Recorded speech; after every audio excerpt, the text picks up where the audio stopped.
Bueno, buenas tardes. Antes de empezar queríamos agradeceros que estéis todos aquí conectados, los que nos vais a ver luego. Y nada, sobre todo por vuestro tiempo y por el interés mostrado en este webinar, en el papel del auxiliar en servicio de anestesia, y que tengáis esa intriga y esa motivación de querer ir un poco más allá de vuestras labores y querer profundizar en la anestesia. Os presento primero a mi compañero, él es Quique Plaza, es licenciado veterinario desde hace 14 años, ¿sí? 14 años, aunque parece tan joven, pero tiene sus años. Y bueno, está acreditado en ABEPA por anestesia desde el 2016. Y es el responsable del servicio de anestesia en el IBEM, en el centro que trabajamos con los dos. Y bueno, aquí tenéis a mi lado a Anaís Díaz. Tengo la suerte de compartir el trabajo con ella. Ella es exalumna del CIM, ¿vale? Hace 5 años, si no me equivoco, terminó su formación.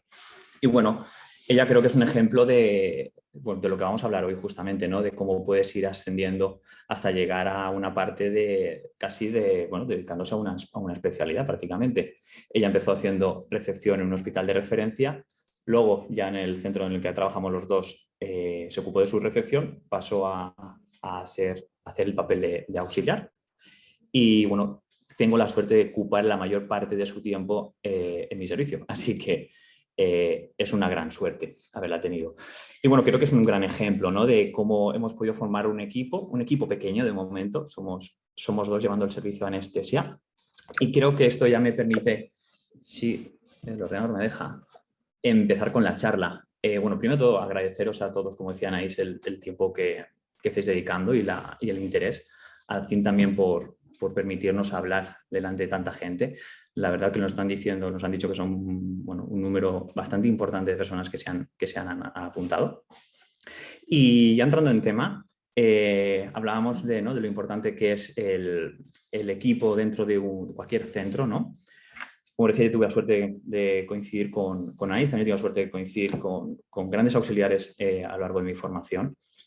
Y creo que dentro de un quirófano el equipo es esencial. El quirófano lo va a componer principalmente los cirujanos, cirujanas, anestesistas y personal auxiliar. Creo que, por lo que he visto ahora mismo, el CIN tiene cursos para personal de auxiliar de quirófano. Y bueno, creo que más que menos a cirugía, pero anestesia también tiene que decir mucho, ¿no? Entonces creo que cuando se juntan todos estos elementos y remamos todos cara a lo que es importante, al paciente, al animalito que tenemos en mesa de quirófano, independientemente de cuál sea nuestra función, vamos a ser buenos responsables o grandes responsables de la toma de decisiones. Y si tomamos buenas decisiones, es inevitable que tengamos éxito en la mayoría de nuestros casos. Ya veremos que en anestesia, por desgracia, y en cirugía igual, no todo depende de la parte humana, pero si ponemos al menos nuestro granito de arena para unar el equipo y remar todos, es muy probable que obtengamos el éxito. Pues vamos a entrar un poquito ya en la historia de anestesia. Esto es muy breve, simplemente quiero deciros que la anestesia de humana, hablo ahora, en los últimos 200 años es cuando ha tenido un cambio revolucionario absolutamente. Fijaros que ya, si se podía llamar anestesia, en la antigua Mesopotamia usaban fármacos como el opio, el cannabis, ¿vale? Para solucionar dolores. No sé, nadie le ha podido preguntar a alguien de hace tantos años qué hacían, pero sí que parece que está registrado que tenían opio y cannabis para analgesiar. Y luego evolucionando un poquito, en la Edad Media, en la Italia del siglo XVII, pues usaban unos métodos quizás un poco, yo no me gustaría haberlos vivido, en el que la cirugía pues la llevaban a través de la hipoxia cerebral. Lo que hacían es te asfixiaban y dejaban inconsciente. Eso lo pueden hacer con asfixia, que en el mejor de los casos, o pegándote un golpeo en la cabeza. En cualquiera de los casos, el fin muy bueno justificaba los medios, pero bueno. Más adelante, ya justo antes del descubrimiento de la anestesia, usaban otros métodos como era el alcohol y aún tenían la amabilidad de darte algo para morder, un palo, una tela o lo que fuera. De hecho, eso hacía que los procedimientos fuesen ultra rápidos, dado que esto duraba lo que duraba, el sufrimiento lo querían minimizar, ¿no? Y se registró que 2 de cada 3 pacientes morían. La tasa de mortalidades eran muy altas. Todo cambia y hay una gran revolución a partir de que el doctor William Norton, el 17 de octubre de 1846, hace uso por primera vez del éter. Y esto es una revolución absoluta en la anestesia. 2 meses después, ya esto sucedió en Estados Unidos, en 2 meses después ya se estaba poniendo en práctica en Europa y revolucionó la cirugía completamente. Bueno, pues vamos a entrar en algunos conceptos. ¿Qué es la anestesia? Una gran pregunta. Yo a veces casi no sé ni responderla, qué es en sí la anestesia, ¿no? Bueno, ¿cómo nos ven? Eso es más fácil. Aquí he puesto 2 viñetas que nos intentan un poco ridiculizar. No es nada de eso, al menos yo no he visto nunca eso. Bueno, retratan, ¿no?, como el personal que estamos sentados siempre en la silla, tomando café, durmiéndonos, o creen que estamos jugando a videojuegos o los marcianitos con el paciente. Lejos de eso. A veces me gustaría ser así. Pero tampoco hemos dicho que hay que hacer equipo, no rompamos esa base, hay que ser equipo para remar todos juntos por nuestros pacientes. Es muy importante, no vamos a entrar, y eso es importante, en esta charla no quiero entrar, o no queremos entrar, mejor dicho, en conceptos muy teóricos, ¿vale? No es el fundamento de esta charla, es qué papel podéis jugar dentro de esta especialización todos los auxiliares, ¿vale? Que lo veáis, que veáis el trabajo que hace Anaís, ¿vale? Que vais a ver muchas cosas de ella, de lo que hace, para que, bueno, pues quizás abráis un campo de estudio y de formación. Pero bueno, entre los conceptos que vamos a ver es que la sedación no se puede confundir con anestesia general. La sedación es un procedimiento del cual lo hacemos a través de uno o más fármacos en función de lo que elijamos del protocolo y que su objetivo es deprimir el sistema nervioso central, ¿vale? Como veis en la imagen de abajo en el vídeo, que tenemos aquí un pastor alemán que ha sido recientemente sedado, está consciente, es importante, está consciente, pero está relajado y va a ser colaborativo para coger un catéter, para rasurar o para hacer lo que tengamos que hacer. En cambio, la anestesia general, ya os digo que vamos a usar más fármacos, mucho más que uno, ¿vale? El objetivo es llegar a la hipnosis, desconectar completamente el sistema nervioso central. Además, queremos obtener relajación muscular. Esto facilitará principalmente el trabajo de los cirujanos, las cirujanas, y que obtenga amnesia, ¿vale? La incapacidad de recordar lo que ha sucedido, es decir, que no tenga miedos posteriores.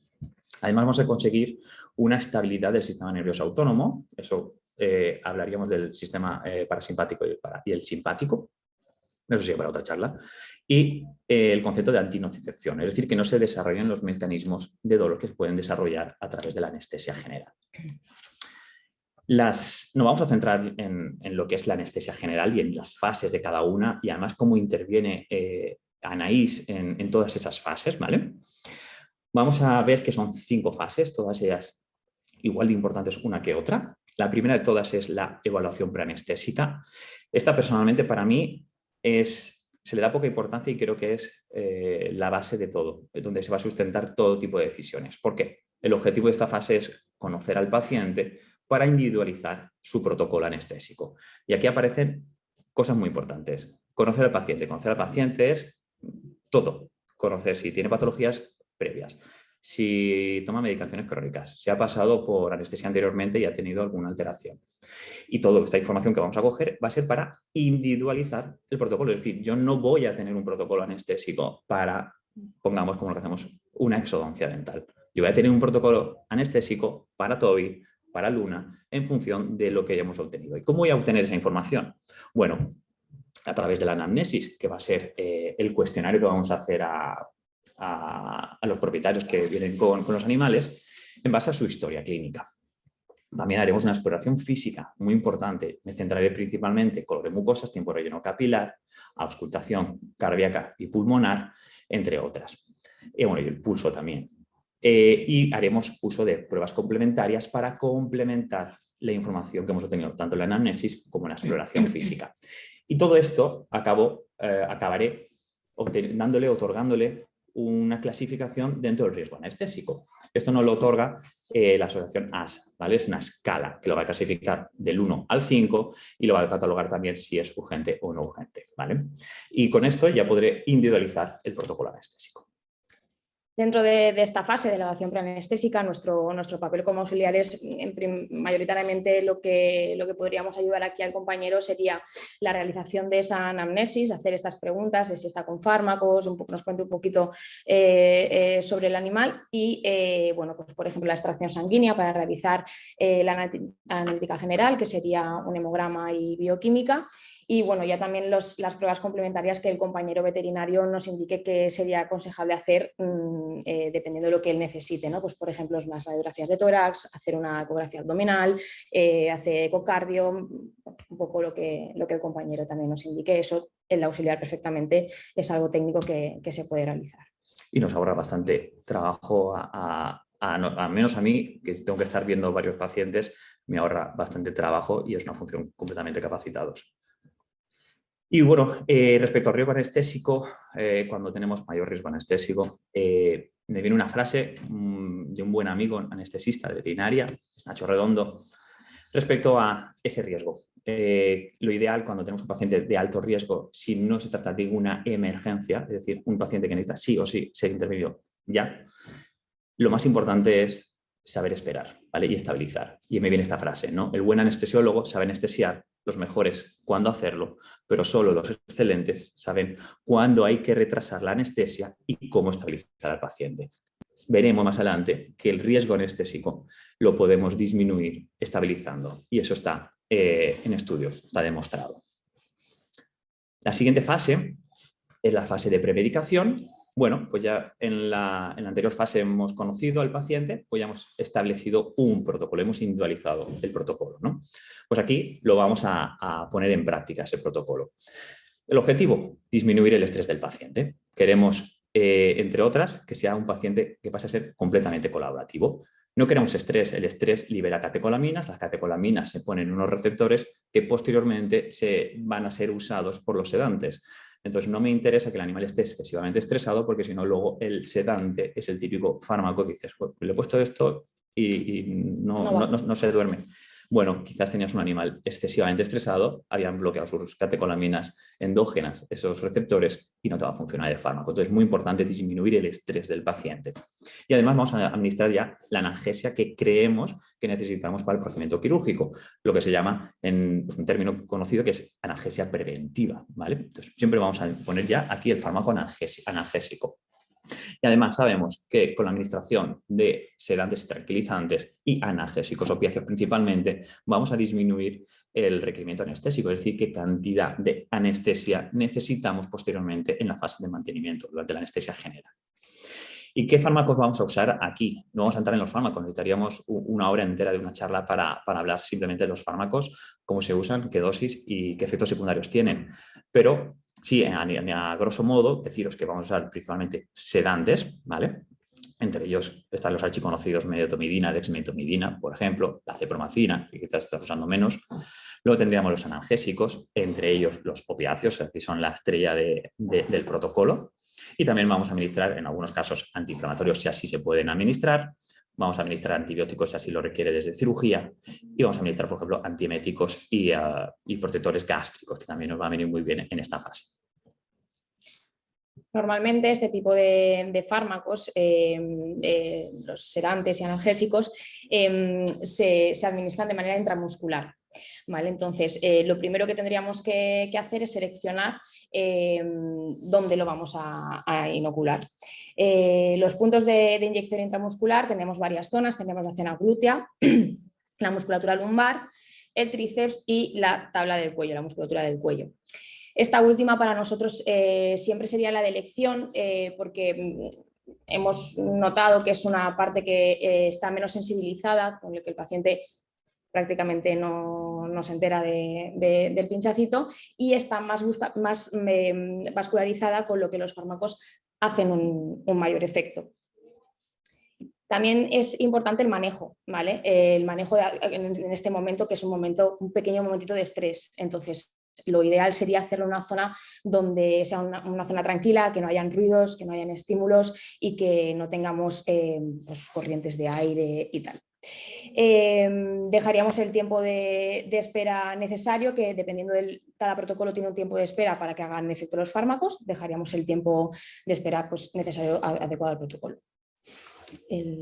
Incluso del comportamiento del animal, en muchos casos sí, también. Porque si es muy nervioso va a tardar más en que le hagan efecto. Una parte de las más importantes sería el control de pérdida de temperatura. Es muy importante que el paciente no pierda temperatura en esta fase, ya que sí o sí, una vez entre en quirófano, por los fármacos y por la cirugía, va a haber un descenso de esa temperatura. Entonces tenemos que adecuar siempre, mientras se está haciendo efecto estos fármacos, sobre todo no dejarlo sin supervisión y tener la jaulita pues protegida del frío, pues con una colchoneta, con mantas, con focos de calor infrarrojos, todo para que tenga confort y que no pierda temperatura en esta primera parte inicial. A continuación, ya mientras que estaría haciendo efecto el fármaco, ya iríamos a lo que es preparar todo para hacer la cateterización venosa. El material un poco elegido pues sería esto, sería el catéter. Vamos a elegir un catéter dependiendo del animal. Tenemos catéteres de 24 a 18 Gs. Cuanto más Gs, más pequeño va a ser. Lo adecuaríamos, como os digo, dependiendo la especie y el tamaño, y siempre tenemos que intentar que el catéter sea lo más grande posible a la vena que vamos a cateterizar, porque esto lo que nos va a permitir es una mejor entrada de los fármacos en vena. Elegiremos también esparadrapo de papel o de tela. En nuestro caso, por ejemplo, como somos un centro que trabajamos con cirugía temprana, o sea que se suelen ir a hacer la cirugía y no se quedan hospitalizados, se van a casa de alta el mismo día. Siempre usamos de papel porque es bastante más cómodo y más amable a la hora de quitarlo. Los de tela se pegan mucho más y luego molesta. Y nosotros siempre miramos mucho por la comodidad y porque el perrito estén bien. Venda cohesiva, el compresor, clorexidina y alcohol para desinfectar y las gasas. Vale, cateterización venosa. ¿Qué venas vamos a cateterizar? En pequeños animales, normalmente las venas que solemos cateterizar son la cefálica y la safena lateral. La cefálica sabéis que está en la extremidad anterior y la safena lateral en las patitas de atrás. Siempre y cuando se pueda, porque como podéis ver en esta imagen, tenemos aquí un basset que fue imposible encontrar nada, probamos por todas las partes posibles y al final, pues la oreja. La oreja fue el único sitio donde se le notaba y donde podíamos coger y ahí que fuimos. Hay que sacar recursos. De donde sea. Siempre intentaremos elegir la zona más alejada a la zona quirúrgica. En nuestro centro trabajamos, es un centro de especialidad de odontología y oftalmología, entonces siempre se trabaja la zona de craneal. Entonces siempre vamos a elegir la zona más alejada para que en el momento que estemos en cirugía, si hay que acceder a ese catéter para administrar algún fármaco o algo, no tengamos que interrumpir al compañero, al cirujano que esté trabajando. Entonces, en la medida de lo posible, siempre hacerlo lo más alejado. Si vais a hacer algún tipo de cirugía de abdomen, pues quizás sí que en la cefálica sería la opción, pues un poco por comodidad y por facilidad. Y bueno, aquí os vamos a poner un breve vídeo en este gatito que estamos ya pasando a... Aquí, pues, por ejemplo, ya estaría sedado. Pasamos a quirófano, que es una zona tranquila para colocar el catéter. Como veis, rasuramos, desinfectamos y pondríamos a ver el catéter. Este catéter es de 20 Gs. Bueno, pues es un gato... A los gatos siempre solemos poner catéter azul. Y nos permite mayor entrada de flujo. Ya está con preoxigenación, que esto hablaremos después, y ahí tenemos. Luego le ponemos venda cohesiva, porque como nosotros usamos esparadrapo de papel, pues la cohesiva lo que nos va a permitir también un poco es que no se nos mueva y no se nos vaya. En esta fase de premedicación, también antes de llevar al paciente a lo que es el quirófano, tendríamos que chequear, esta fase realmente la podéis hacer al principio de la mañana. Yo por lo menos en cuanto llego, lo primero que hago ya es abrir botellas de oxígeno y conectar el compresor, y luego si ya sabéis qué animal vais a anestesiar, porque hay que elegir, esta por ejemplo es nuestra máquina, cada máquina tiene también ciertos circuitos y demás, pero bueno, todo va a ir adaptado a un paciente, o sea, al peso y al tamaño. Entonces elegiríamos el circuito anestésico, el balón de reservorio y la espirometría adecuada al tamaño y al peso. Comprobaríamos que la máquina tiene el gas de anestésico cargado y que la calzodada bueno, pues está ok, que no hay que cambiarla ni nada. Chequearíamos la máquina, las máquinas tienen un check-in para comprobar pues, posibles fugas y que, bueno, pues eso, que está todo ok. Tendríamos también ya en los fármacos de urgencia, por si tocamos madera nunca hagan falta, pero si hiciese falta tenerlo siempre cerca, y el material de inducción. ¿Vale? Conectaríamos un poco todo y bueno, una forma fácil, sobre todo al principio que si empezáis a hacerlo, es generaros una plantilla de chequeo, un checklist, porque así no se os olvida ningún paso. Son muchas cositas las que hay que conectar y son muchas cosas las que hay que comprobar y de esta manera pues nunca se te olvida. Aquí os hemos puesto unas imágenes, por ejemplo, de los balones de reservorio que existen, van del menor al mayor, pues 0,5, 1 suele ser lo que se usa en gatos y en gatos o perros muy pequeños, y iríamos a mayor tamaño, pues más grande tendría que ser el balón de reservorio. A la derecha están las máscaras de oxígeno, esta máscara también tiene que ser adecuada, también hablaremos en el apartado de preoxigenación, tiene que estar adecuada al hocico del paciente, tiene que encajar perfectamente, que no haya ningún huequecito. Los circuitos anestésicos, como os digo, estos son los de nuestra máquina de anestesia. Hay 3 tamaños, dependiendo también el peso y el tamaño del animal. Los sensores de espirometría y, como veis, el caníster de calzodada, que bueno, pues quizá esta ya estaría para cambiar. Sí, esa creo que de todas formas estaba en marcha, creo que estaba trabajando, pero bueno. Dependiendo un poco de... Es importante que este material, hay un montón de máquinas, un montón de material fungible. Es una muestra para que veáis, pero qué material hay un rato. Bueno, y como os comentábamos anteriormente en la parte de premedicación, aquí tenemos otro breve vídeo. En esta charla hay muchos vídeos también porque es todo muy visual para que veáis. Como veis, Kiki y yo estamos en una de nuestras consultas, es un lugar tranquilo, no hay ruidos, no hay nadie más, estamos él y yo, el animal está en su transportín, que para él es un sitio de confort.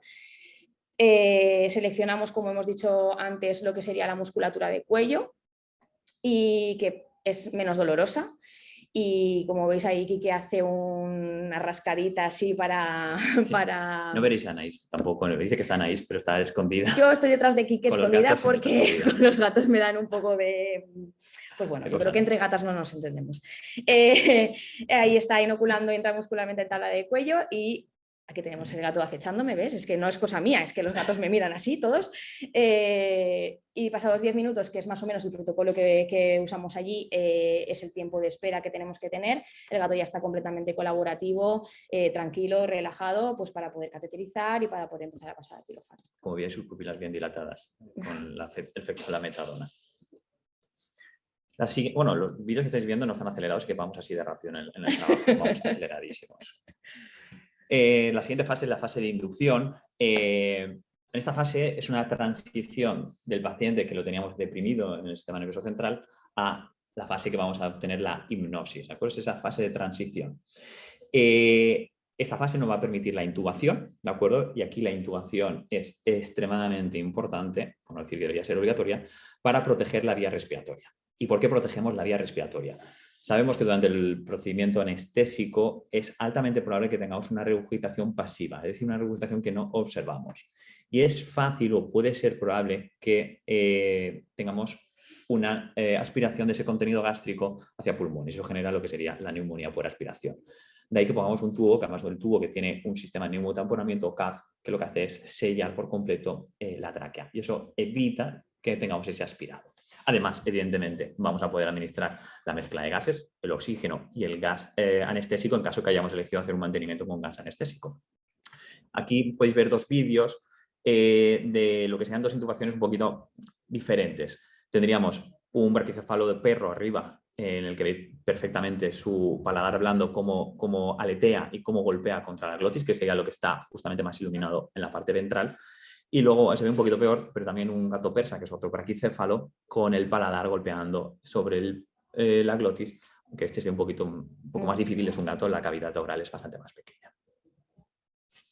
Los fármacos que vamos a usar, al igual que dijimos en la premedicación, no es el objeto de lo que queremos explicar en esta charla, pero bueno, para que os vayan sonando o recordando para aquellos que estén trabajando ya actualmente, tendríamos entre los principales, el más importante sería el que se lleva las estrellas, el propofol, ¿vale? Este es el fármaco con el que Michael Jackson se despidió de este planeta. Luego tendríamos la faxolona, es un fármaco inductor también, que también se puede usar en premedicación, ¿vale? Este fármaco de manera intramuscular, pero bueno, no es el momento. Y luego tendríamos el etomidato, bueno, y el tiopental, que está completamente en desuso, ¿vale? Los grandes que se llevan la parte importante es el propofol y la faxolona, quizás a día de hoy. Luego, bueno, hay otros fármacos que podemos implementar en los procedimientos anestésicos en función, ojo, del riesgo que hayamos clasificado ya en la fase de evaluación preanestésica, ¿vale? Ahí la importancia de esa fase, en la que, bueno, que es importante que cada fármaco tiene sus efectos cardiovasculares, cardiorrespiratorios diferentes, y en función del paciente va a ser óptimo o no óptimo, ¿no? Entonces podríamos asociarlo a opiáceos, por ejemplo, a benzodiazepinas, a ketamina. Eso sería coinducciones, ¿vale? Donde pongo un agente inductor, como son los de antes, con uno de estos fármacos. O a veces ni siquiera uso agente inductor, y si es un animal, por ejemplo, ASA4 de elevado riesgo, igual solo uso un opiáceo con una benzodiazepina en función del paciente, ¿vale? Aquí sí que no hay un protocolo escrito. Es importante en la anestesia que no voy a elegir el mejor fármaco. Siempre voy a escoger el fármaco que creo que es menos malo, porque bueno no hay ninguno. Ya os lo adelanto. Spoiler, no hay nada bueno en anestesia. Todos son intoxicaciones controladas. Entonces vamos a tener que escoger aquello que queremos que es menos malo para el paciente. Bueno, pues mientras el veterinario se rompe un poco la cabeza pensando a ver con qué, nosotros lo que podríamos ir es preparando el material para la inducción. ¿Vale? Entonces, empezaríamos, por ejemplo, con el agente inductor, que esto nos lo indicaría el veterinario, dependiendo del protocolo que sea seleccionado y dependiendo del paciente que tengamos.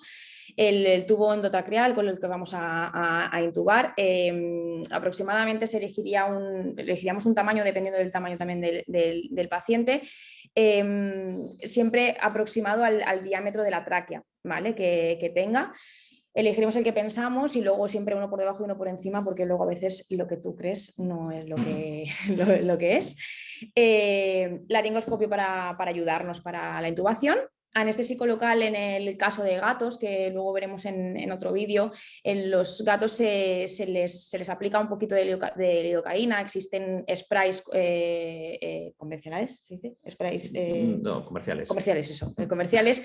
Pero nosotros en nuestro caso, como luego os mostraré, usamos lidocaína, tubitos de lidocaína, las cargamos en una jeringa y con un catéter, sin la aguja, obviamente, solo con el teflón, instilamos ahí un poquito, unas gotitas de lidocaína. Esto lo que va a evitar es el laringoespasmo, ¿vale? A la hora de intubar. Sujeción para el tubo. Una jeringa para insuflar el sistema de neumotaponamiento y lágrima artificial en gel, también muy importante. Todo paciente que vaya a quirófano, más nosotros tenemos este TOC en nuestro centro de oftalmología, sí. Todo animal que vaya a quirófano están muchas horas dormidos, con lo que los ojos los tienen abiertos. Hay que ir en repetidas ocasiones durante la cirugía aplicando lágrima artificial para que no se seque ese ojo y no se puedan hacer ulceritas. Aquí os muestro un poco el material para que veáis. Arriba a la derecha pues tendríamos lo que son los tubos endotraqueales con el laringoscopio. Abajo de este tendríamos pues material de sujeción. Nosotros, por ejemplo, en odontología, como se mueve mucho la boca y también pues, se usa mucha agua y tal. Usamos lo que son los Scooby-Doos, con lo que hacíamos las pulseritas de pequeños. Gasas, la jeringa para insuflar el balón, luego a la izquierda también las lágrimas artificiales y arriba pues lo que os comentaba de la lidocaína para instilar estas gotitas ahí en la laringe. Bueno, uno de los pasos más importantes también en el procedimiento anestésico de la inducción sería la preoxigenación. Este caso es súper mega obligatorio. ¿Por qué? Porque en el hipotético caso de que el paciente pueda entrarnos en apnea, el haber hecho esta preoxigenación nos va a permitir realizar las maniobras necesarias de la intubación y así poder resolver esta complicación. Entonces, obligatorio, nada más que el paciente se pone en la mesa de quirófano, conectaríamos con la máscara que os había enseñado antes, como veis acopla perfectamente en el hocico del animal y aproximadamente se tendría que dejar unos de 3 a 5 minutos preoxigenando mientras se va induciendo y tal con el oxígeno. Aquí podemos aprovechar pues eso, para ir poniendo el agente inductor y para colectar el electrocardiograma. Ahora aquí también tenéis un vídeo en el que bueno, estoy ahí conectando el electro, como imagino que ya sabréis, que os explican ahí en las clases de aquí del CIM. El rojo iría en la extremidad anterior derecha, el amarillo en la izquierda, el verde en la trasera izquierda y el neutro en la trasera derecha. Aquí que ves ya estarían los tubos seleccionados, como veis. Ya estaría el paciente con el oxígeno. Aquí está instilando la lidocaína que comentábamos antes. Ahí ya estamos con el material de sujeción para el tubo. Está poniendo el inductor. Aquí vemos los cartílagos laringeos que se ven como abren y cierran. Y en el momento que abre, para adentro. Haríamos lo que es la intubación, conectar el paciente ya al circuito, asegurar sobre todo el tubo. Esto es muy importante, sobre todo en los gatos, a la hora de mover y de colocar para la cirugía, tenemos que desconectar del sistema, ¿vale? Porque si no puede ser muy peligroso. Conectaríamos también lo que son los fluidos, temperatura para saber en todo momento cómo está.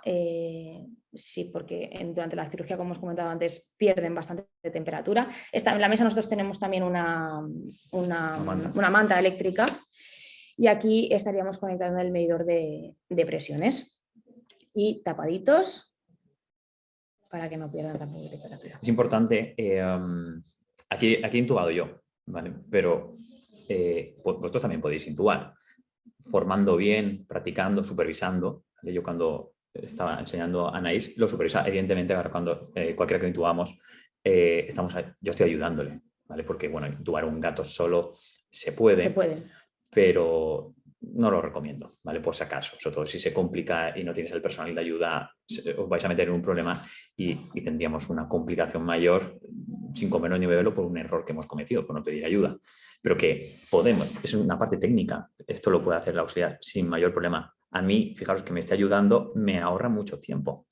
No es porque me quiera quitar yo tiempo, sino porque cuanto antes termino ahí, antes puedo ir a otro quirófano. Entonces, yo trabajo 2 quirófanos a la vez, anestesiando a la vez. Entonces necesito estar en los 2 quirófanos. Entonces este papel que hace Anaís, para mí es mega importante y eso es lo que tengo que transmitir, que es que hay un campo de trabajo que creo que va a ser una buena oportunidad. Entramos ya en la siguiente fase, que es la fase de mantenimiento. Esta es bueno, un poco quizás la fase por excelencia, ¿no? En la que muchas veces estamos más tiempo. Y es donde se transcurre la cirugía, justamente el motivo por el que hay el paciente, ¿no? Esto siempre lo dicen, ¿no? El paciente no ha venido a anestesiarse, ha venido a ser operado. Pues bueno, aquí es el momento que se opera. El objetivo sería, en esta fase, sería mantener el plano anestésico, es decir, mantener ese estado de hipnosis del paciente. Bueno, todas estas fases que hemos definido de la anestesia, ¿vale? De hipnosis, analgesia, todo esto. El plano analgésico, evidentemente. Y principalmente, asegurar que cada molécula de oxígeno llega a cada a cada tejido de cualquier órgano. Y esto es mega importante. Esto sería ideal poderlo monitorizar. Hay experimentación sobre esto ahora mismo, de aparatos para ver esto, pero esto, si consiguiéramos tener ese monitor, lo tendríamos todo.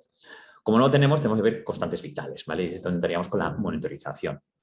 Y bueno, también esta fase es resolver complicaciones, porque ya os lo adelanto, se complican. Las anestesias se complican y el que diga que no tiene complicaciones es porque no anestesia o porque no tiene conocimientos necesarios para poderlo decir. Pero se complican. Hasta una hipotermia es una complicación y una hipotermia se puede morir un animal. Entonces, esto hay que tenerlo en cuenta en la fase de mantenimiento, que también tenemos que resolver complicaciones.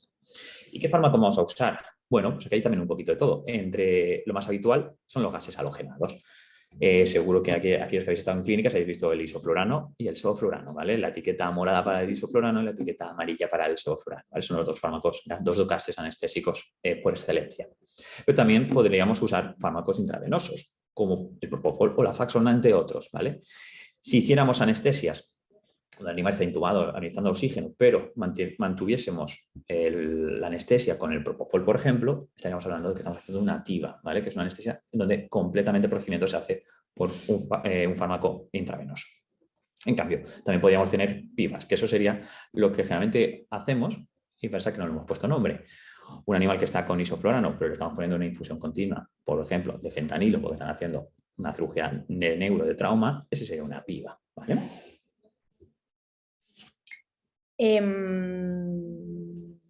Monitorización. Aquí nuestro papel, bueno, aparte nosotros tenemos la suerte también de tener un quirófano que está adaptado que tiene una monitorización avanzada, pero hay que recordar que hay que observar directamente al paciente, o sea que no solamente tenemos que fijarnos lo que dice el monitor, sino también no hay monitor más económico que son nuestros propios ojos, y para eso también estamos nosotros, los auxiliares, para ir viendo, ¿no?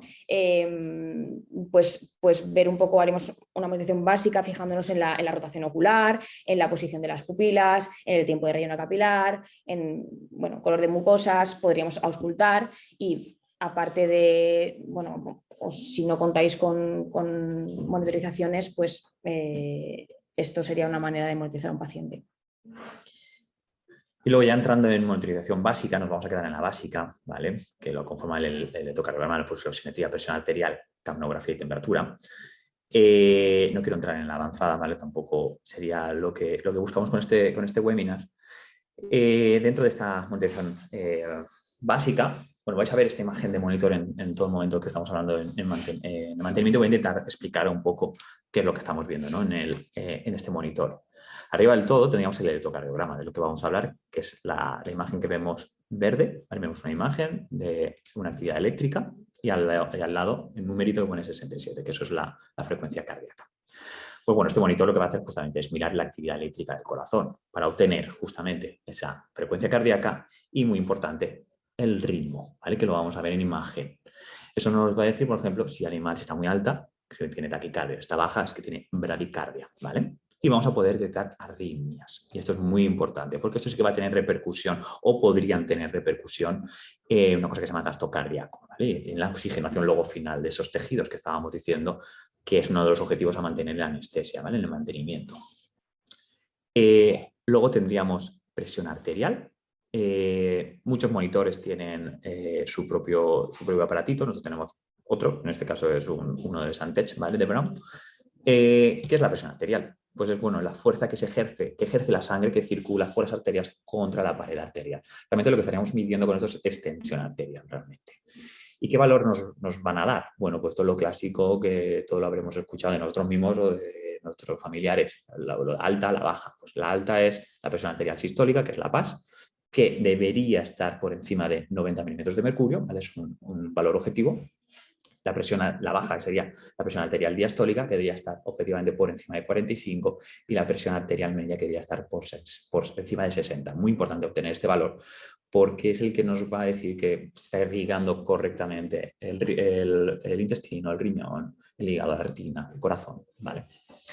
Hay diferentes métodos para obtener esta presión o tensión arterial. Entre ellos sería el Doppler, que es el aparatito que se pone que emite un sonido, ¿vale? Luego el oscilométrico, que sería lo que estamos viendo en la imagen, aunque esto es un oscilométrico de alta precisión o de alta definición, no recuerdo cómo lo llamaban. Y luego tendríamos el gold estándar, que se dice que es la mejor manera de obtener este valor, que es a través de la presión arterial invasiva, poniendo un catéter dentro de una arteria. Luego, volviendo otra vez a la imagen que teníamos al principio del monitor, abajo justamente del electrocardiograma tendríamos la pulsioximetría. ¿Y qué es la pulsioximetría? Pues es la medición no invasiva del porcentaje de hemoglobina sanguínea que transporta oxígeno, que está oxigenada, ¿vale?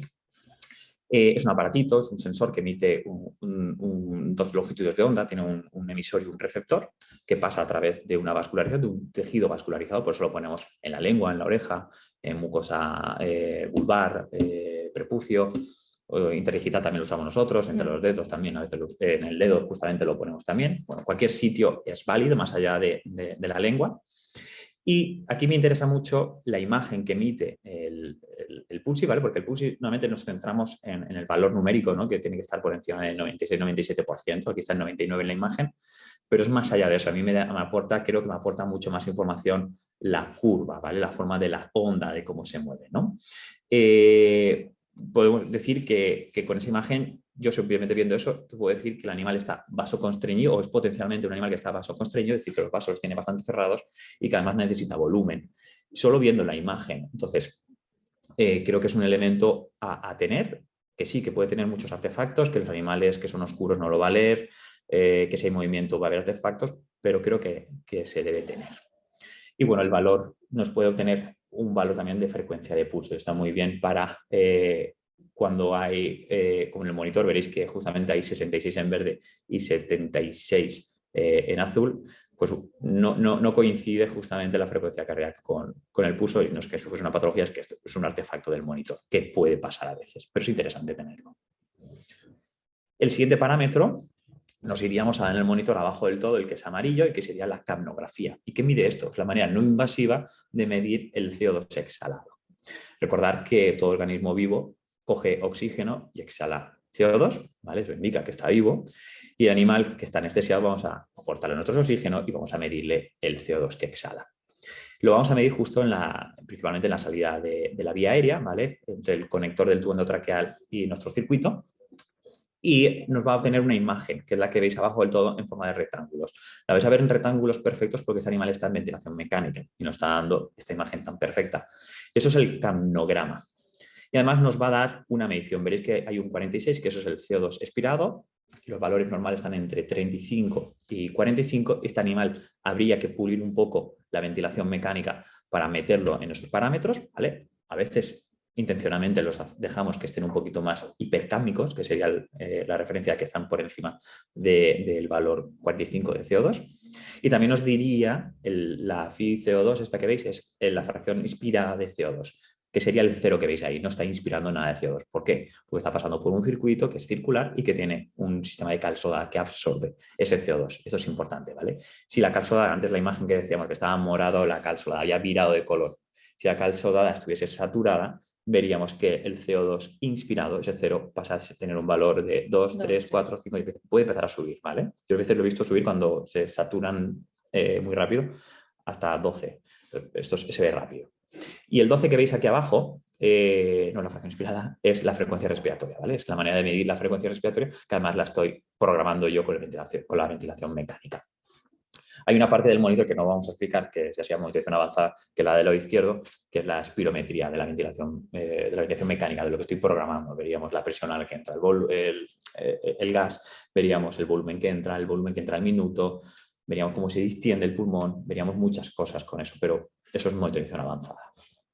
Y luego, un parámetro extremadamente importante y bien barato, porque si no tenemos el sensor en el aparato, simplemente pasa a comprar un termómetro digital, por ejemplo, sería la medición de temperatura. Ya Anaís os ha dicho que es mega importante no perder temperatura justo en la fase de premicación, que es cuando más cae la temperatura, pero es que en el mantenimiento hay que seguir manteniéndola.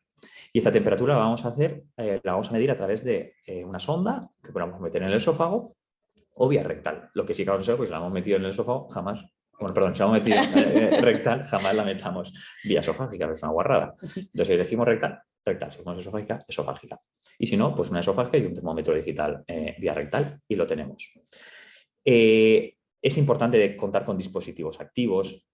Aquí entra todo lo que queráis. Ha dicho Anaís, mantas eléctricas, por ejemplo. Mantas normales, como este gato que está tapadito. Guantes con agua agua y caliente. al microondas. ¿Qué más? Cubrir al animal con plástico las patitas. El No sé, truco. el secado, hacer mantas de aire circulante caseras con un secador. Luego, a nivel comercial, está el Bike, que es un sistema de calentamiento activo con aire circulante. O sea, hay un montón de cosas y de trucos para evitar la pérdida de temperatura. Pero es importante que no pierda temperatura porque eso es un clásico de sobredosificación de gas anestésico. En hipotermia, el gas anestésico se queda más en sangre y no lo conseguimos sacar. Entonces se va concentrando en sangre cada vez más.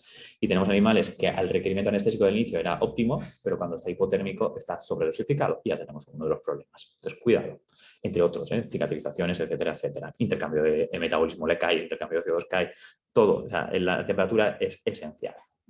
Y cuidado, bueno, importante con dispositivos activos, cuidadísimo con la temperatura, perdón, con la quemadura, porque la quemadura se ve, el propietario lo va a ver, se van a enfadar y te va a caer una denuncia. Entonces, cuidado con las quemaduras que podéis producir con los dispositivos. Esto es muy importante. Y bueno, todo esto lo podemos registrar. O, cambio, deberíamos registrarlo. A mí esto me salva la vida. Primero, sin esto, si yo me paso al otro quirófano, yo no o puedo pongamos ver. que tengamos varios quirófanos, yo no sé lo que ha sucedido, ella no sabe lo que ha sucedido. Si estoy en este procedimiento, a ver qué ve aquí, este procedimiento fue de 2 horas y 7 minutos. En 2 horas y 7 minutos, os juro que yo no me acuerdo qué he hecho hace una hora. Es imposible. No veo las tendencias. Esto me va a dar tendencias, esto me va a ver todo. Aquí me aparece, desde la evaluación preanestésica, me aparece ya la información, el riesgo anestésico, me sale mi protocolo, pongo lo que he puesto, pongo cómo lo he puesto, dónde lo he puesto. La medicación que se le ha puesto. Todo. Los bloqueos, anestesios, chicos, anestesia locorregional si la hemos usado, cuando inicia el procedimiento, todo aparece registrado. Es un registro absoluto del paciente. Aparte es un documento legal. Si sucede algo y me quieren denunciar, esto demuestra lo que yo he hecho. Entonces, esto creo que se debería implantar en todos los procedimientos anestésicos. Y más si trabajamos en un equipo. Si tenemos compañeros que nos compañeras que nos están asistiendo, necesitamos tenerlo. Sí, a imposible. mí me salva la vida porque hay veces que sí que se tiene que pasar a otro quirófano. Yo puedo ver con un solo vistazo qué tendencia ha tenido este paciente. Entonces, cuando le hago una medición de presión o cuando estoy viendo el electrocardiograma, si hay algún cambio, porque a lo mejor en ese momento tiene, en principio el perro pues, tiene un pico de dolor, yo enseguida puedo avisar aquí oye, hay tendencia a la bajada de presiones, se le ha subido el ecocardiograma ha empezado a dispararse. Puedo verlo con esto. Si esto no está, yo no sé si ese perro es que su tensión está, su presión está así o tal. Es la única manera de poder detectar que algo ha cambiado durante la cirugía y que hay que avisar al compañero para poner una solución. A mí esto... Y creo que es fácil de implementar. Sí. Nosotros lo tenemos digitalizado, en algunas otras tenemos digitalizado, pero se puede, está en papel y esto, entras en internet, ponéis registro anestésico y os sale. Hay por ahí acceso libre. Se hace registro cada 5 o 10 minutos, se hace un chequeo de todos los parámetros y se registra. Y así se puede ver la tendencia. Si se le está perdiendo temperatura, si está cayendo, se puede ver todo. Vemos todo lo que ha pasado. Así que es interesante. Bueno, pues ya pasaríamos a la fase de recuperación. Ya se ha terminado la cirugía. Y sería la fase de recuperación. El objetivo de esta fase es devolver al paciente al estado de conciencia. Una vez terminado el procedimiento quirúrgico, empezaría la fase de despertar. Si el paciente, como el ejemplo anterior, ha estado en ventilación mecánica, tendríamos que empezar a realizar el destete, ¿vale? Que es hacer la maniobra para volver a que vuelva a una ventilación espontánea. Este paso también para mí es uno de los más importantes. ¿Por qué? Porque es como que nos relajamos, ¿no? Una vez el paciente ya está estubado y ya se ha hecho, bueno, ya se ha hecho el destete, ya hemos estubado y ya vamos a pasar a hospitalización, nos relajamos, ¿no? Ya está, ya se acaba la anestesia. No, error. Es uno de los pasos más importantes y deberíamos de seguir con la monitorización y con un control exhaustivo durante la recuperación. Hay estudios que demuestran que en esta fase de recuperación anestésica es uno de los mayores, donde hay mayor índice de mortalidad. Pues por eso mismo, ¿no? Porque pensamos que la cirugía ya ha terminado y que el riesgo ha terminado. Y no, tenemos que estar, este paciente tiene que estar totalmente controlado, se le tiene que poner oxigenación, monitorizar, estar pendiente, subir temperatura si ha bajado y no separarnos de ellos hasta que claramente veamos pues, que ya empieza a tener reflejos y respuesta a estímulos y ya empieza a estar consciente. Es solamente en este momento donde ya podríamos pues, dejar que se recupere. Importante adecuar la jaula también, dejarlos en una posición que se puedan despertar cómodos, que no se puedan dar golpes con nada, si por lo que sea no tenéis jaulas grandes y tiene que ser en la zona de trabajo, pues mucho cuidado con mesas, cosas que tengamos alrededor, porque muchas veces se pueden despertar disfóricos, tener fármacos ya precargados, pues por si acaso se despiertan, pues que hay algunos que se despiertan muy disfóricos, pues poder administrarles para que estén un poquito más relajados, tenerlo todo preparado para, bueno, darle mejor despertar en una zona que no tenga tampoco mucho ruido, que no tenga luz, que esté pues ahí, pues imagínate, acogidito. No, en hotel. En un hotel, sí. Una de las razas por excelencia dar sustos en la fase de recuperación son los braquicéfalos. Justo hemos puesto esta foto adrede, con conciencia, porque estos son unos métodos que usamos nosotros para un poco evitar el susto. Ojo que no te lo quita, pero puedes disminuir, ¿no? la probabilidad de que suceda. Fijaros, es un carlino, primero de todo tiene una toalla debajo, le hemos subido el cuello, ¿vale? Ya lo tiene extendido, le hemos puesto una gafa nasal para seguir administrándole oxígeno y le hemos abierto la boca y hemos usado una cosiva, el rollito, ¿vale? Sin haber terminado para que esté un poquito acolchada y le hemos lateralizado un poco la lengua para abrirle un poco la vía aérea, para que no colapse, porque el riesgo de estos animales justamente es que colapsen. Tienen tal longaniza y metida que de verdad es que no sé cómo viven, o sea, primero no sé cómo viven, pero si encima viven con la relajación muscular que ya hemos hecho por el procedimiento anestésico, que aún les quedará algo, es muy probable que colapsen. Entonces aquí es cuando te encuentras, de repente, si no le prestas atención, te encuentras un animal que está cianótico y posiblemente con pocas probabilidades de que lo recuperes con una reanimación cardiopulmonar. Entonces, esta foto está hecha adrede, justamente con los braquis. Mucho cuidado con todos, pero especialmente en ellos. Y aquí pues tenemos un vídeo, un gatito ya estubado, ya pasado a hospitalización. Como veis, pues tiene un colchoncito, la cabecita bien puesta, que esté cómodo, con un empapador, una zona tranquila, apagamos la luz, le tapamos con una mantita y ahí está, más a gusto que un arbusto. Encantado de ser conocido. Aquí, en el caso de perro, también, pues monitorización, paciente con muchas más horas de quirófano, pues con más riesgo monitorizado, con oxígeno.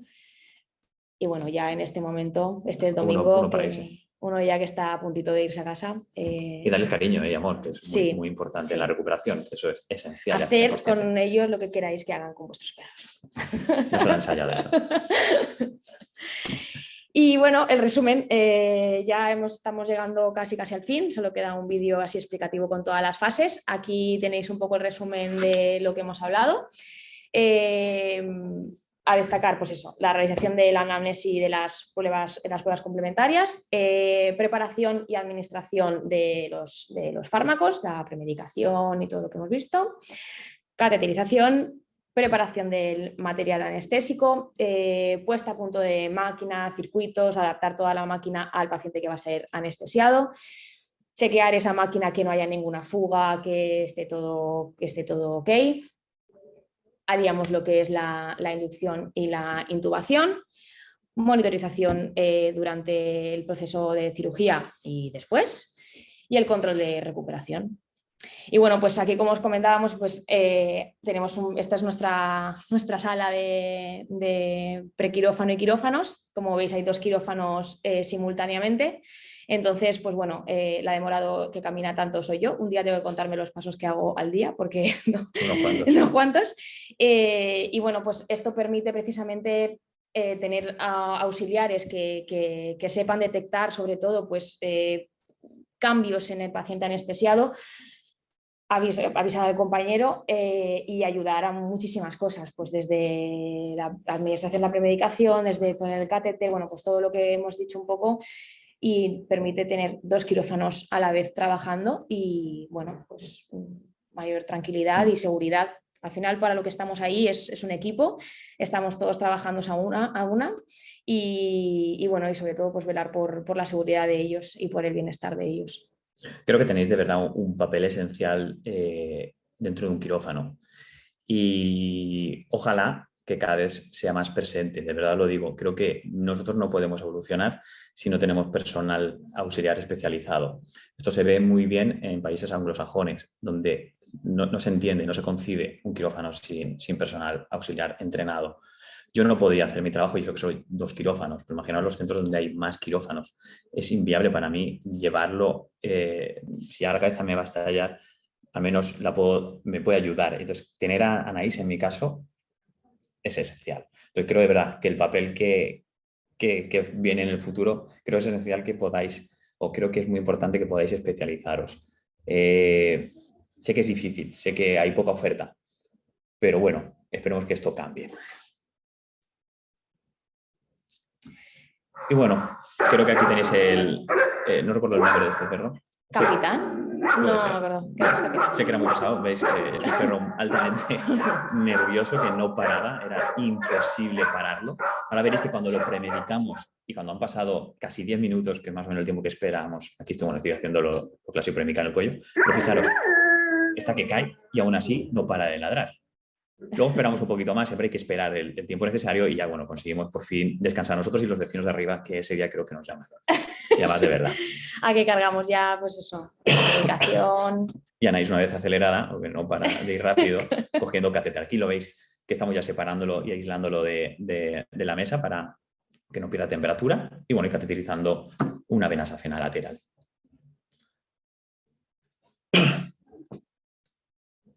Luego ya nos trasladamos al quirófano. Este quirófano es el de odontología y ya nos preparamos pues, bueno, para iniciar maniobras de preoxigenación, ¿vale? Mientras vamos colocando sensores, lubricando el ojo, todo esto, esos 3-5 minutos que no se tienen que hacer largos, no tienes que estar esperando mirando al animal, puedes hacer cosas. No te tienes que tomar un café, hay muchas cosas que hacer mientras tanto.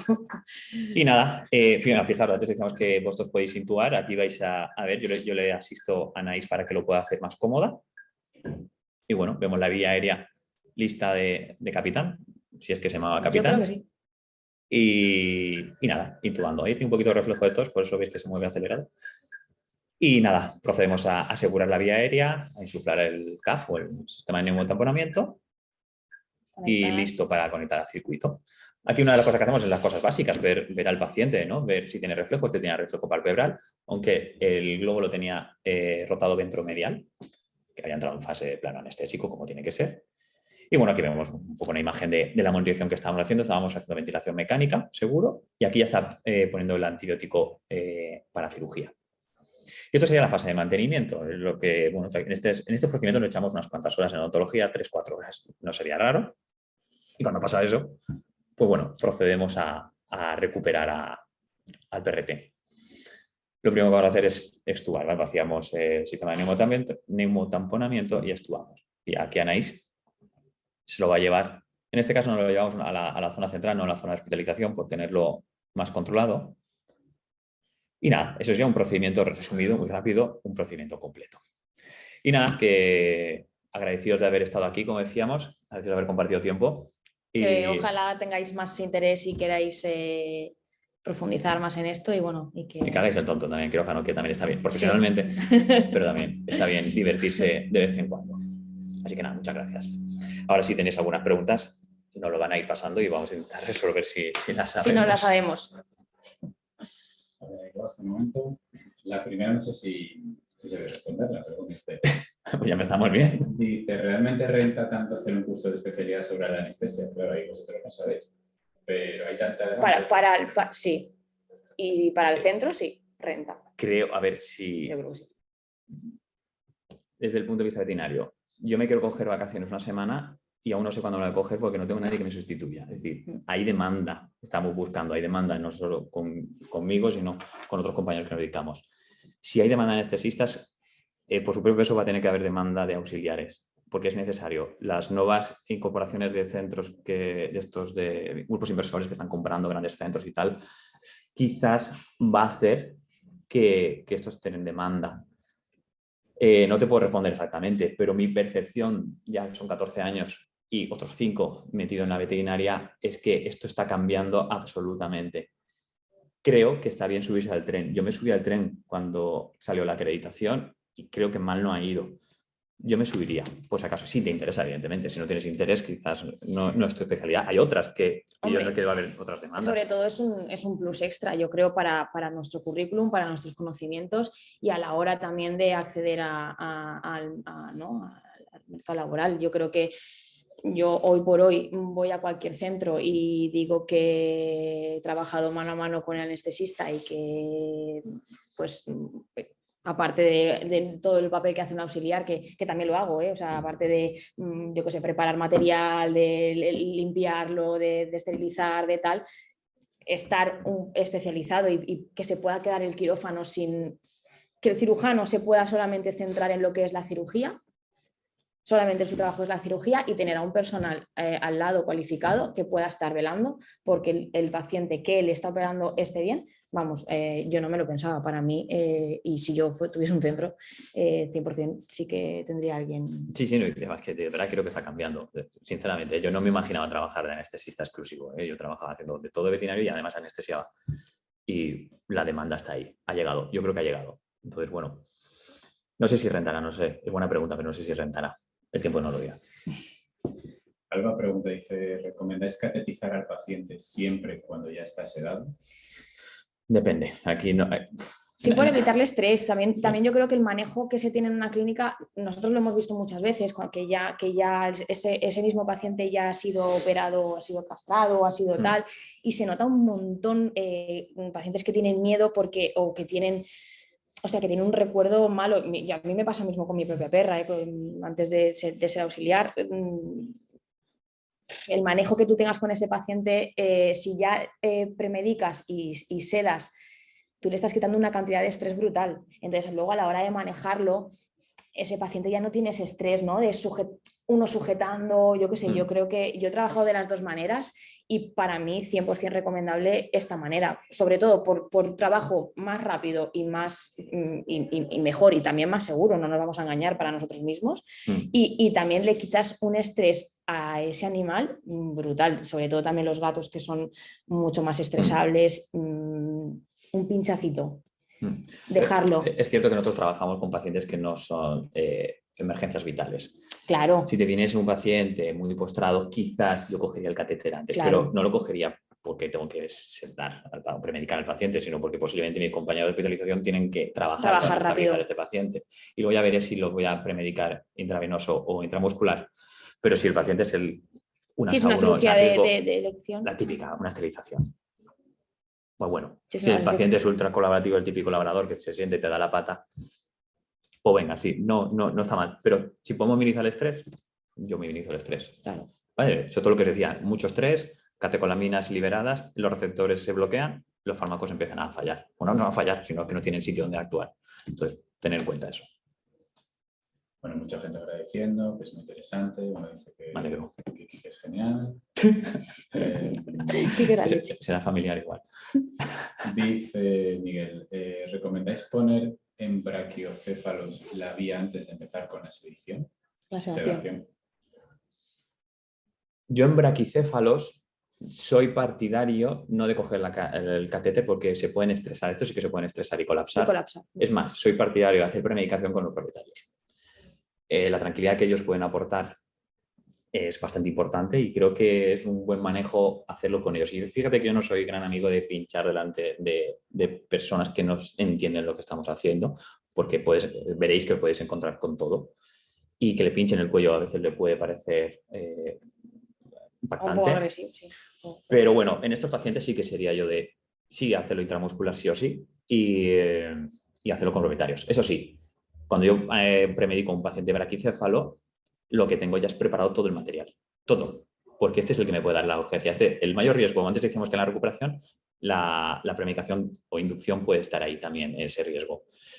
Cuidadito con esto, dejarlo todo listo y yo aconsejo premedicar intramuscular con propietario en este caso. Pero Rosa dice, conozco muchos casos de muertes en cuanto el animal entra en contacto con la anestesia. ¿A qué puede deberse? ¿Alguna reacción alérgica desconocida hasta el momento? Entiendo por dónde va tu pregunta, no la voy a poder responder realmente. Te doy cifras. Nosotros hemos anestesiado este año no, perdón, desde que estamos abiertos, Bueno, hicimos el mes pasado 1000 y pico, tenemos 0 mortalidad anestésica, o sea, no nos ha muerto ningún paciente. Creo, sí, toco madera, creo que aquí está la clave. En las personas no es el monitor, no es el material que uses, es las personas que llevan el servicio. Una buena elección de lo que estás haciendo te disminuye el riesgo anestésico. Si no, si no sabemos lo que estamos haciendo, entramos en las tasas de mortalidad del siglo XVII. Creo que lo que habría que mirar es qué estamos haciendo mal. Por lo cual no te puedo responder porque no sé lo que están haciendo mal, dónde has visto pasar eso. Yo ahí sí que te diría, pues te animo a que aprendas, te formes tú para que, bueno, pues al menos entender qué está sucediendo, qué se está haciendo mal. Pero bueno, habría que ser más específico para saber qué ha sucedido ahí. Ana Carolina pregunta qué pasaría si ese animal tiene problemas respiratorios. Si ese animal... ¿En qué momento? Sí, claro, un poco yo creo que va por lo mismo que en la los braquis, premedicación ¿no? se referirá... A ver, no sé si te refieres si tiene un problema respiratorio para la hora de premedicar, no sé, pero pongamos que está ahí. Bueno, en la evaluación preanestésica ya habremos detectado que tiene ese problema respiratorio y si tiene alguno más. Si solo fuese un problema respiratorio, habría que definir, no me puedo responder qué problema. Claro. Es decir, en función del problema te podría responder. Si puede ser un poco más específica, te intento responder. Vale, Bernat dice, en mi clínica se damos con dosis IV. Intravenosa. Sí. ¿Cambia mucho la dosis IM? Intramuscular. En función del fármaco. Por ejemplo, los alfa-2 agonistas, que es la dexmedetomidina y la metomidina, sabemos que si la ponemos intramuscular vamos a usar el doble de dosis. Si lo ponemos intravenoso lo vamos a usar a mitad de dosis. Lo que es importante es que si estamos usando farmacología intravenosa o lo vamos a administrar intravenoso, es que lo diluyáis bastante y que lo administréis extremadamente lento. Ahí es cuando vamos a tener los problemas si lo hacemos muy rápido. Y sobre todo si no diluimos, porque vamos a entrar en el bolo directo. Pero si, por ejemplo, los alfa-2 agonistas, tendríamos que reducirlo intravenoso. Los opiáceos no, por ejemplo. Ese sería lo más habitual. Francisco dice, ¿por qué es tan importante el ayuno antes de la anestesia y la espera de la alimentación después de ella? Vale. Justamente, no sé si recordáis cuando he dicho que es importante, que es vital intubar. La intubación la hacemos para, en caso que haya vómito o regurgitación, no haya un aspirado y una neumonía por aspiración, pues bueno, si además vomita con contenido, vale. Pero es importante, y esto es muy importante, esto lo hablamos mucho en el centro, a la hora que programamos los ayunos. ¿Qué tipo de razas también? Bueno, influye raza, edad, todo esto lo vemos en la evaluación preanestésica una vez más, pero lo que sí que es importante es importante que haya ayuno, pero es importante que no haya un ayuno prolongado. Claro. Se ha visto en estudios que ayunos extremadamente prolongados acidifica el contenido del estómago. Si hay una regurgitación o un vómito intraquirúrgico y ese contenido pasa a aspirar, ese contenido a ser muy ácido, empeora el pronóstico de esa neumonía. Entonces, ni mucho ni poco, pero hay que ajustar al paciente, por lo cual no te puedo decir un tiempo exacto, ¿no? Y luego decía... Después, ¿no? Bueno, después no sé cuánto tiempo te refieres tú. Realmente un paciente, ojo, habría que analizar cada paciente y el tipo de cirugía que ha recibido, que también esto entra en juego. Paciente que pero entre unas 4 horas sería sensato retomar la alimentación. ¿Por qué se espera? Bueno, pues hay que esperar que tenga todos los reflejos activos, que el animal, en caso hipotético de que vomitase de nuevo o regurgitase en el periodo posoperatorio, no tuviese una neumonía. Y para eso tiene que estar completamente despejado, porque los fármacos continúan, sobre todo el opiáceo que has puesto intraquirúrgico va a estar ahí, puede dar un poco de debilidad, va a producir náuseas, eso hay que tenerlo en cuenta. Entonces, cuidadito claro, hay que tener cuidado si con el tema del vómito. Y sobre todo también, bueno, yo por lo menos siempre cuando doy un alta a un paciente, siempre lo que les explico es que sí, que se esperen eso, las 3 horas, porque ya han estado en un periodo de recuperación, entonces ya contamos con esa, que le den la comida poquito a poco, porque todos los fármacos que se usan ralentizan muchísimo el sistema digestivo. Entonces, si un perro sale y llega a casa y se lo come como un típico labrador que se come el cuenco de una, todo esto le va a dar, al ir todo tan lento, le va a dar regurgitación, claro, y vamos a al tener fin y al cabo son matemáticas. Si el opiáceo te da náuseas y te ralentiza el vaciado gástrico y entra mucha comida, la comida no tiene por dónde salir, se le va por arriba. Entonces va a haber un vómito. Cuidadito, que además puede haber esofagitis. No estamos hablando de neumonías por aspiración, pero es que te puede producir esofagitis también. Entonces, por eso se espera un tiempo prudencial. ¿Se tiene que dormir la glotis sí o sí en el caso de los gatos para intubar? No es necesario, pero quizás es una buena rutina. Tampoco la estamos durmiendo, la estamos insensibilizando un poquito. Además con lidocaína, que el tiempo de acción no es largo. Pero sí, a veces, por lo que sea, yo también he intubado sin lidocaína. Aquí lo importante es tener mano. A más experiencia es menos probable que puedas producir un laringoespasmo, ¿vale? Probando a intubar. Aún así, con la alta experiencia yo sigo poniendo lidocaína. Creo que no es una mala herramienta, aunque a veces se me puede olvidar y sé que tengo la mano para hacerlo. Pero cuidado, si el día tienes el día tonto o tienes un paciente complicado, yo lo pondría. Pero no es necesario. Una cosa que no hemos dicho, que bueno, que a lo mejor, pero bueno, si la ponéis, la lidocaína, no es ponerla y automáticamente intubar. Hay que dejar unos 45 segundos. 45, ¿no? Sí, es 45, 60 segundos. Hay un estudio. Exacto, hay un estudio que eso, 45-60 segundos para que haga el efecto. O sea, no es mágico. el instilo y intubo. Hay que dejar mágico. ahí un tiempito. Aunque el vídeo lo habéis visto muy rápido. Sí, porque vamos acelerados. Porque si no trabamos en los tiempos. Pero hay que dejar un tiempo para que... Eso en todos los fármacos hay que dejarles su tiempo, si no mal. Dice, hola, para la preanestesia nosotros utilizábamos acepromacina, concretamente calmoneosal, pero ahora lo han dejado de fabricar. ¿Podríais recomendarme otro fármaco? Cualquier otro que no sea acepromacina. Un alfa-2 agonista, por ejemplo. El archiconocido medetomidina, dexmetomidina, por ejemplo, es una buena elección. Hay una cantidad de fármacos ahí. Yo soy de la escuela del alfa-2 agonista, ¿vale? De la dex y la medetomidina. También hay otros alfa-2.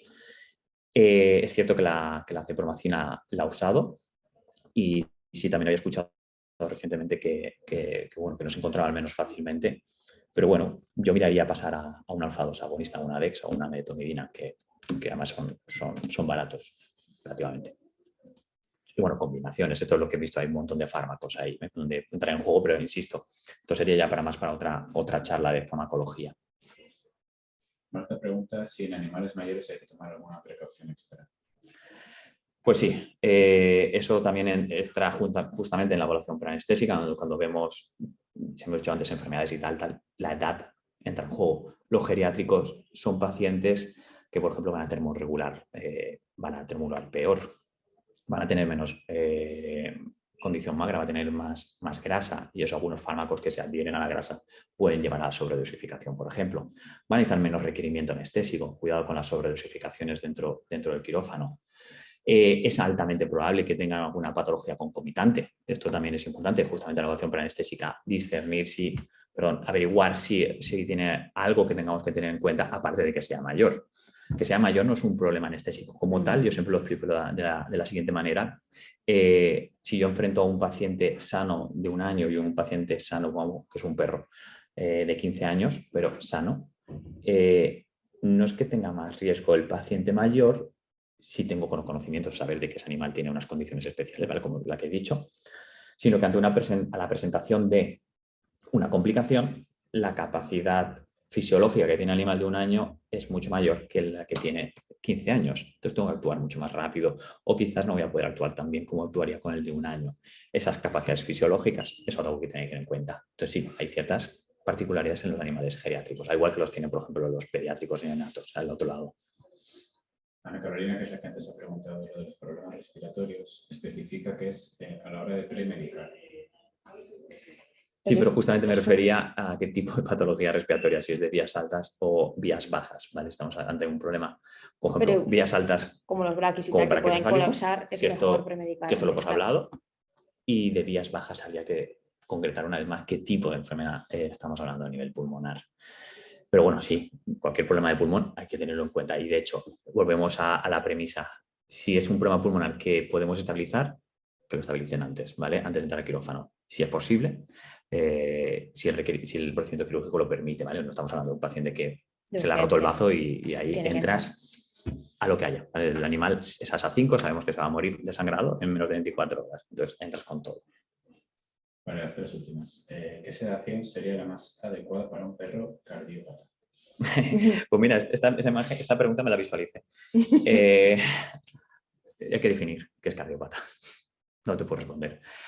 Cardiopatía, una valvulopatía mitrálica o una cardiopatía dilatada. Cada patología cardíaca se maneja de una manera diferente. No hay un protocolo universal para los cardiópatas. Es más, aunque tuviésemos definido que es una patología mitrálica, por ejemplo, habría que definir aún el estado de esa patología. Por ejemplo, mitrálica, pongamos, en la clásica, perro anciano, pequeñito. Habría que definir si esa válvula mitral, esa valvulopatía está, por ejemplo, en fase B1, que es una fase que sabemos que está teniendo algo de regurgitación sanguínea entre las cámaras, pero no está habiendo cambios, a una fase B2 o una fase C. Esas 3 fases difieren completamente. Te diré, en una fase C, en la vida uses un alfa-2 agonista, pero una B1, B2, medio a medio, que no me digan los cardiólogos, un alfa-2, ¿por qué no? Entonces habría que concretar completamente el caso y habría que entrar en farmacología también. Pero bueno, yo os diría, a un cardiópata lo que hay que hacerle es estudiar el corazón. Os diría, hacerle un buen estudio radiológico de tórax y hacerle un buen estudio cardíaco con un cardióloga que le mire la actividad eléctrica del corazón, que le mire las cámaras cardíacas usando la ecografía. Y ahí podríamos hablar de cuál es el estado o qué protocolo individual le voy a hacer a ese animal. Joaquín dice, ¿es perjudicial para los cachorros sedar a una perra obesa para una cesárea? Vale, ¿la que respondes para tú? Los cachorros. No, sí. Hay ciertos fármacos que sí que atraviesan la barrera transplantaria y que podrían llegar al cachorro y luego la viabilidad del cachorro con la escala APGAR, empeorarla. Entonces, sí que hay que premedicar, pero hay que usar protocolos adaptados. Por ejemplo, yo hace tiempo que no hago una cesárea, pero yo usaba petidina, ¿vale? Es un opiáceo que tiene la capacidad de subir la frecuencia cardíaca, el único que sube la frecuencia cardíaca, porque el resto disminuye la frecuencia. Tiene efecto rápido y duración corta, es lo único malo. Y tiene capacidad sedante. Es un buen fármaco que cumple un poco los requisitos. Entonces yo lo que hacía es, por ejemplo, premedicaba con petidina, aunque hay otros protocolos por ahí descritos. Pero sí, cuidado con lo que se administra porque podríamos llegar a atravesar la barrera hematocefálica, la barrera transplacentaria. Vale, la última fue, por curiosidad, un animal que tiene una cardiomegalia en el corazón no muy acentuada, ¿qué dificultades puede dar con la anestesia? Bueno, que se nos descompense, básicamente. Entiendo que es una cardiopatía dilatada lo que me está diciendo, el corazón tiene menos capacidad contráctil, pues hay que llevar cuidado, por ejemplo, que no tenga un estímulo nociceptivo, un estímulo de dolor, porque va a cerrar el vaso. Si cierra el vaso, el corazón va a tener más dificultad de lanzar y proyectar la sangre por los vasos que están justamente cerrados. Pues, por ejemplo, ahí se podría descompensar. Por ejemplo, por ponerte, no se me ocurre ahora si hago de pronto otro más sin saber el caso específico, ¿vale? Es difícil responder estas preguntas solo lanzando una patología al vuelo, sin conocer más. Claro, es que la evaluación paranestésica es mucho más que solo la patología concomitante. Pero bueno, por ejemplo, tendría en cuenta tendría en cuenta de no cerrar el vaso, seguro. El volumen, por ejemplo, también, cuidado con los volúmenes que estamos administrando la fluidoterapia en el quirófano, no sobrecarguemos. Si el animal no es hipovolémico, no necesita recibir fluidos en exceso, tendría cuidado también el manejo de la fluidoterapia, por ejemplo. Pues nada, hemos terminado, esperemos hayamos intentado responder. Sé que es difícil responder o que encontréis la respuesta que quizás esperáis, pero hay que conocer el caso específicamente. Pero bueno, esperemos que al menos la charla haya sido de utilidad. Os invite a querer, curiosear el mundo este. a querer aprender más, ¿no? Es un poco para eso, para saber que tenemos un papel dentro de la anestesia, que no solamente abrimos paquetes para el quirófano y limpiamos material. Y no dormís, no, perros, digo y dormir porque estáis ahí.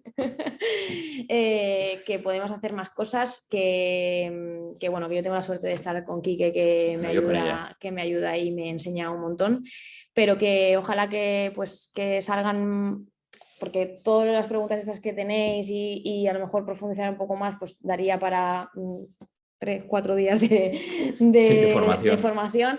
Pero bueno, esto es un poco pues invitaros a que entréis en este mundo y a que veáis que se pueden hacer muchas más cosas. Sí, si tenéis interés, hablar con CIEMI, que nos contraten, que seguro que están encantados. Bueno, muchísimas gracias. Muchas gracias. Y esperemos vernos.